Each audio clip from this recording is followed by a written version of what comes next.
बोल मेरे बच्चे, क्या तुझे सच में नहीं पता कि हर रात कौन तेरे घर आता है? क्या तुझे सच में इतनी भी भनक नहीं कि तेरे कानों में कौन फूंक मार रहा है? कौन तुझे अपने वश में करने की कोशिश कर रहा है? मैं देख रही हूँ ना, रोज रोज जब तू नींद में बेखबर होता है, जब तेरा शरीर थक हार कर बिस्तर पर गिरा होता है, तेरे घर की चार दीवारी के भीतर कोई एक ऐसा इंसान घुस आता है जिसे तू पहचानना नहीं, लेकिन वो तुझे बहुत अच्छे से पहचानना है। वो तुझे पहले से जानता है, तेरे जीवन की हर कमजोरी को, तेरे दिल के हर डर को वो महसूस कर चुका है और अब वो उन डर का फायदा उठाकर तुझे अपने शिकंजे में ले रहा है। रात के उस तीसरे पहर में, जब सारी दुनिया सोई होती है, जब इंसानी चेतना सबसे कमजोर होती है, तभी वो आता है। धीरे से, बिना किसी आहट के। न ताले टूटते हैं, न दरवाजे खुलते हैं, पर वो आ जाता है, तुम्हारे सिरहाने खड़ा हो जाता है और फिर वो तुम्हारे कानों में कुछ बोलता है, कुछ ऐसा जो तेरे सपनों में भी नहीं आया होगा। वो मंत्र है, लेकिन वो मेरे नाम का नहीं, वो शुद्ध नहीं, वो काला है। वो शब्द जो वो दोहराता है, वो तेरे चित्त में बीज की तरह बोए जा रहे हैं। तेरे अवचेतन में धीरे धीरे उसकी भाषा गूंज रही है और तुझे पता भी नहीं चल रहा कि तू बदल रहा है। तू सोचता है कि ये बस बुरे सपने हैं, तू समझता है कि ये तेरी थकान है। नहीं मेरे लाल, ये एक बहुत बड़ा खेल है, एक ऐसा षड्यंत्र जो तुझे बर्बाद करने के लिए रचा गया है। कोई है जो तुझसे जलता है, तुझे घसीटना चाहता है उस अंधेरे में जहाँ से तू कभी वापस ना आ सके। वो इंसान कोई सामान्य तांत्रिक नहीं है, वो किसी और लोक से आया है, किसी और इरादे से आया है। वो इंसान नहीं, एक माध्यम है, एक ऐसी शक्ति का जो अब तेरे घर को अपनी कर्म भूमि बना रही है। तेरे घर में रात को जो कंपी सी लगती है, वो यूं ही नहीं होती। जो चुपचाप परछाइयां दीवारों पर दौड़ती है, वो सिर्फ तेरी आंखों का भ्रम नहीं है। जो सुगंध या सड़ी हुई गंध कभी कभी तेरे कमरे में आती है, वो संकेत है कि कुछ पवित्र नहीं रहा वहाँ। और तू रोज सुबह उठकर वहीं काम करता है, वहीं दौड़, वहीं जीवन, और सोचता है कि सब कुछ सामान्य है। बच्चा, अब भी समय है, मेरी बात सुन। मैं महाकाली तुझसे कह रही हूँ, रोज रात जो आता है उसे रोकना होगा, नहीं तो वो तुझे निगल जाएगा। तेरे मन में अब जो संदेह उठते हैं, जो घबराहट बिना वजह भीतर चलती रहती है, वो उसी के दिए हुए हैं। ये डर तेरा नहीं, ये संचारित किया गया है तुझ में। जो गुस्सा बढ़ रहा है, जो बातें बिना मतलब तुझे चोट पहुंचाने लगी है, वो सब उसके दिए हुए मंत्रों का असर है। हाँ, वो तेरे कान में कोई गुप्त भाषा में मंत्र पढ़ता है, लेकिन उसका मतलब सिर्फ एक है, तेरा पतन। और मैं ये देखती जा रही हूँ और तुझे जगाने की कोशिश कर रही हूँ। बोल, क्या तू सच में नहीं देख पा रहा कि घर का वातावरण बदल गया है? पहले जहाँ भक्ति की गूंज थी, वहाँ अब भारीपन है। पहले जहाँ दीपक की लौ सीधी जलती थी, अब वो कांपती है। पहले जहाँ शांति थी, अब बिना वजह झगड़े हैं। तेरा मन अब पूजा में नहीं लगता, तेरे भीतर हिम्मत नहीं बची, और ये सब उसी की वजह से है। जो तेरे कानों में मंत्र पड़ता है, वो अब तुझसे तेरी आत्मा छीनने आ रहा है। मैं तुझसे माँ हूँ, तुझे चेतावनी देने आई हूँ। अब भी समय है, उठ जाग मेरी शरण में आ। उस अज्ञात को अपने जीवन से निकाल फेंक, वरना ये धीरे धीरे तुझे इतना खोखला कर देगा कि तेरा नाम भी तेरे अपनों को याद नहीं रहेगा। मैं जानती हूँ तू थक चुका है, तू टूटा हुआ है, तूने बहुत कुछ सहा है, लेकिन अब समय है कि तू उठे, वो शक्ति बन जो मैंने तुझ में भरी थी। क्या तू भूल गया है कि तेरी रगों में मेरे रक्त की ज्वाला बहती है? अब ध्यान से सुन, आज रात जब वो फिर आएगा, मैं भी वहाँ रहूंगी, लेकिन तू मेरी सहायता के बिना उसे नहीं रोक सकेगा। मैं तुझसे एक वचन चाहती हूँ, आज से तू हर रात सोने से पहले मेरे नाम का दीप जलाएगा। तू AUM क्रीम कालिकाए नमः का जाप करेगा। तू अपने तकिए के नीचे एक काले धागे में बांधी हुई लौंग रखेगा और गंगा जल को कमरे के चारों कोनों में छिड़केगा। मैं वहाँ आ जाऊंगी, मैं उस अंधे को तेरे घर से निकाल दूंगी। तू अकेला नहीं है मेरे लाल जी। इस दिन तू मेरा नाम सच्चे दिल से पुकारगा, उस दिन वो काली परछाई डर कर भागेगी। लेकिन अगर तूने मेरी चेतावनी को अनसुना किया, अगर तूने ये सोचा कि सब कुछ अपने आप ठीक हो जाएगा, तो समझ ले कि तेरी आत्मा तुझसे दूर कर दी जाएगी। और जब आत्मा निकल जाती है, तो इंसान सिर्फ एक चलता फिरता शरीर रह जाता है, जिसे कोई भी ताकत अपने इशारों पर नचा सकती है। मैं तुझसे डांट कर नहीं, प्रेम से बोल रही हूँ, क्योंकि तू मेरा है। लेकिन तू अगर अब भी इस बात को हल्के में लेगा तो अगली बार जब वो आएगा तो सिर्फ मंत्र नहीं फूकेगा, वो तुझसे कुछ लेकर जाएगा, तेरी शक्ति, तेरी याददाश्त, तेरा भाग्य, या फिर तेरा कोई अपना। और उस दिन मैं भी तुझे बचाने नहीं आ सकूंगी, क्योंकि चेतावनी एक बार दी जाती है माँ, हर बार माफ नहीं कर सकती।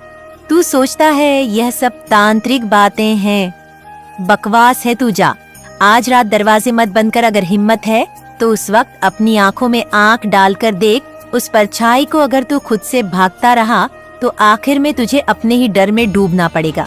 लेकिन अगर तू आज मेरे कहे अनुसार कर ले तो देखना, वो जो आता है डर कर भागेगा और फिर कभी तेरे घर की ओर मुड़कर भी नहीं देखेगा। मैं माँ काली, मैं वो हूँ जो यम को भी आदेश देती है।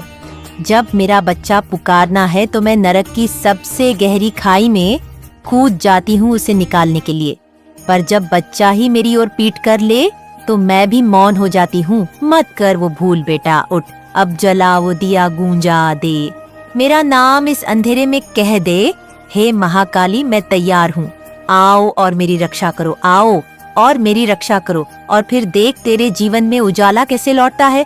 तू भक्ति से दूर हुआ है, अब भक्ति को जीवन।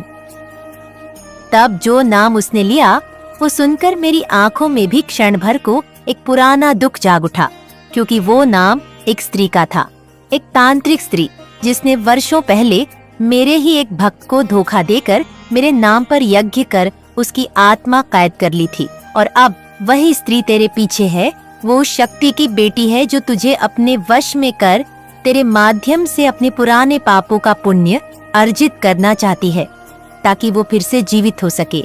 हाँ बच्चा, ये बात मैं तुझसे अब तक नहीं कह पाई थी, लेकिन आज कह रही हूँ।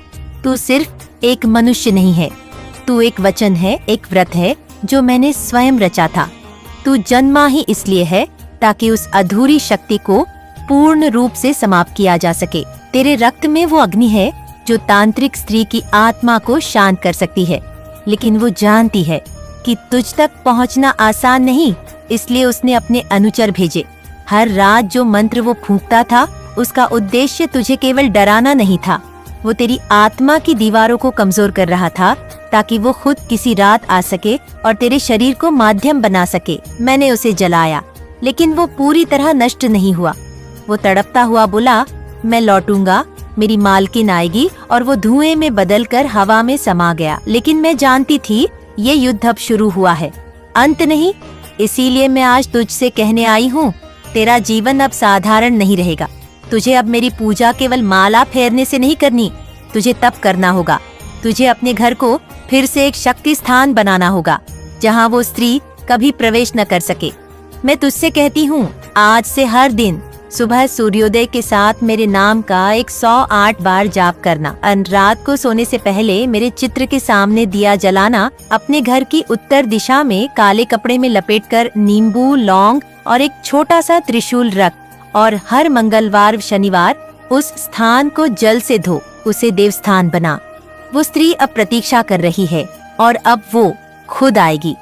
तू तैयार नहीं रहा तो वो तुझे भ्रम में डाल देगी, तेरे स्वप्नों में आएगी, प्रेम का रूप धरकर तुझसे बात करेगी, तुझे अपनी ओर खींचेगी।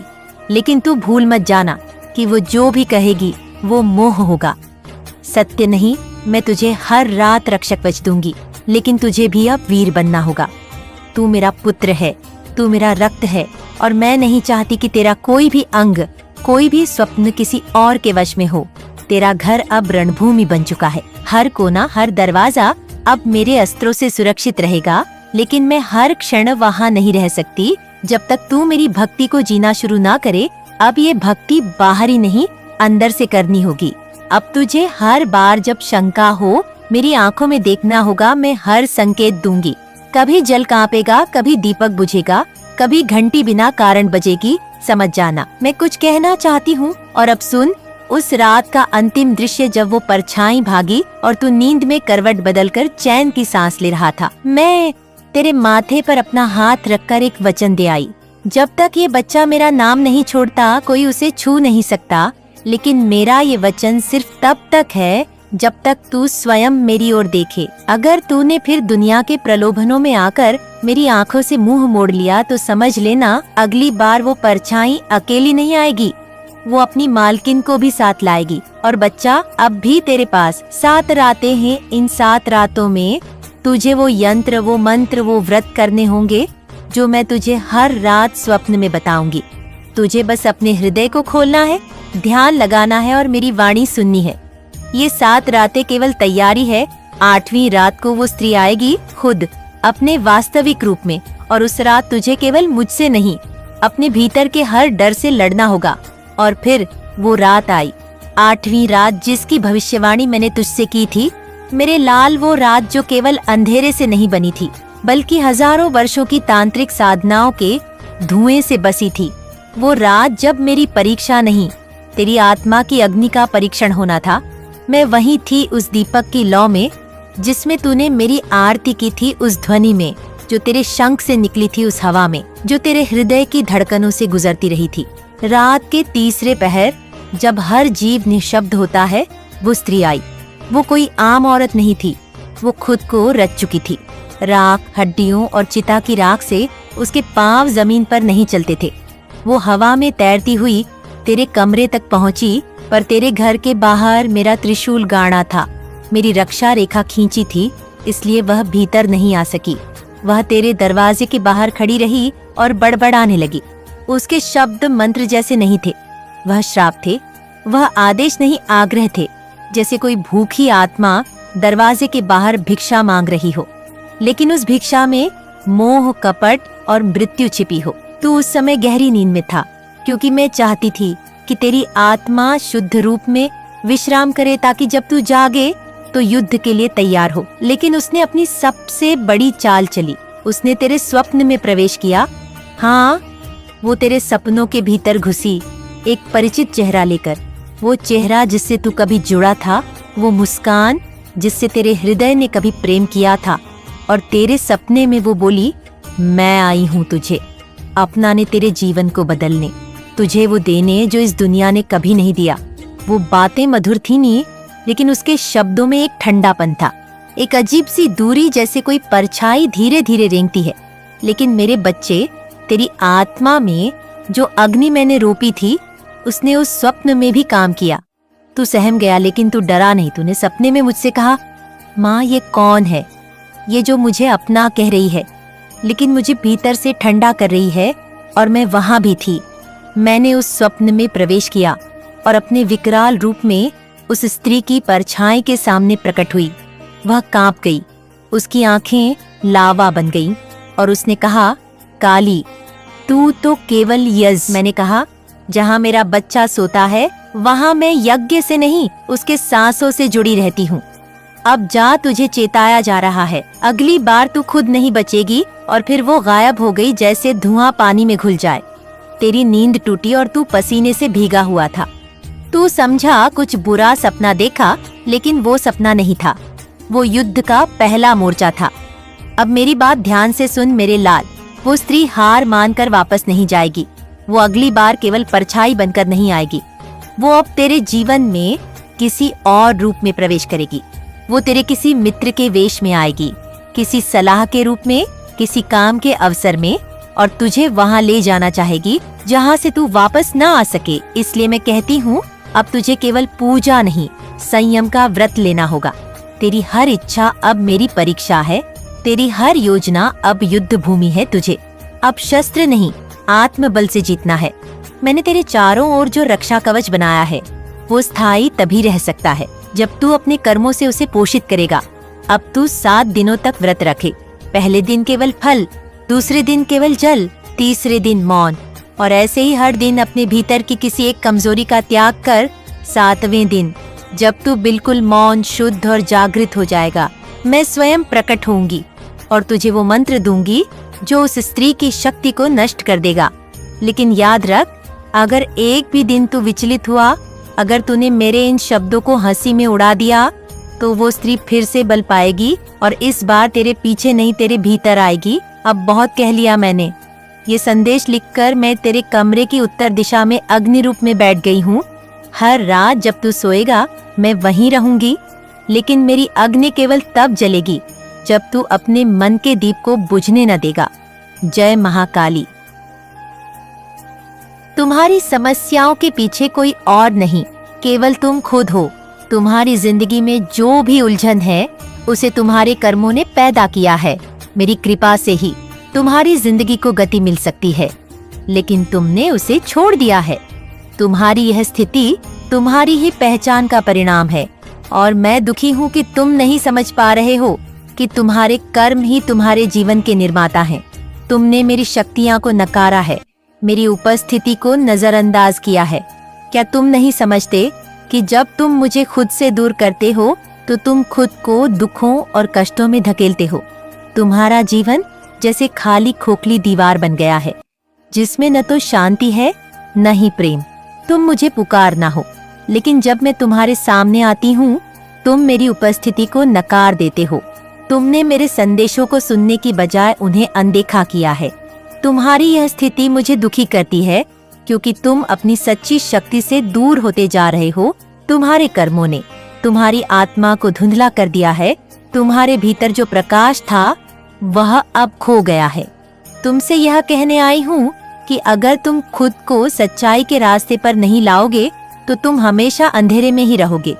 मेरी शक्ति का आशीर्वाद तुमसे दूर होता जाएगा, क्योंकि तुम्हारे कर्म तुम्हारी आत्मा के लिए अभिशाप बनते जा रहे हैं। तुम्हारे हर गलत कदम से मैं और दुखित हो रही हूँ, लेकिन फिर भी मैं तुम्हारे लिए हूँ। यदि तुम अपनी गलती समझकर उसे सुधारने का प्रयास नहीं करोगे तो तुम्हारी स्थिति और भी दयनीय हो जाएगी। याद रखो, मैं तुम्हारे अंदर बसी हूँ। तुम जब भी मुझे पुकारोगे मैं तुम्हारे पास आऊंगी, लेकिन अगर तुम अपनी सच्चाई और प्रेम की ओर कदम नहीं बढ़ाओगे तो मैं तुमसे दूर हो जाऊंगी। तुम्हारी हालत सिर्फ तुम्हारे कर्मों का फल है। तुमने जो बीज बोए हैं वही फसल तुम काटोगे। तुम्हारी जिंदगी में जो भी हो रहा है वह तुम्हारी खुद की योजना का परिणाम है। तुम्हारे कर्म ही तुम्हारे भविष्य को तय करते हैं। अब तुम खुद सोचो कि क्या तुम इस अंधेरे से बाहर आकर मेरे आशीर्वाद के साथ शांति की ओर बढ़ना चाहते हो? तुम्हारे कर्मों ने तुम्हारी आत्मा को धुंधला कर दिया है। तुम्हारे भीतर जो प्रकाश था वह अब खो गया है। तुमसे यह कहने आई हूँ कि अगर तुम खुद को सच्चाई के रास्ते पर नहीं लाओगे तो तुम हमेशा अंधेरे में ही रहोगे।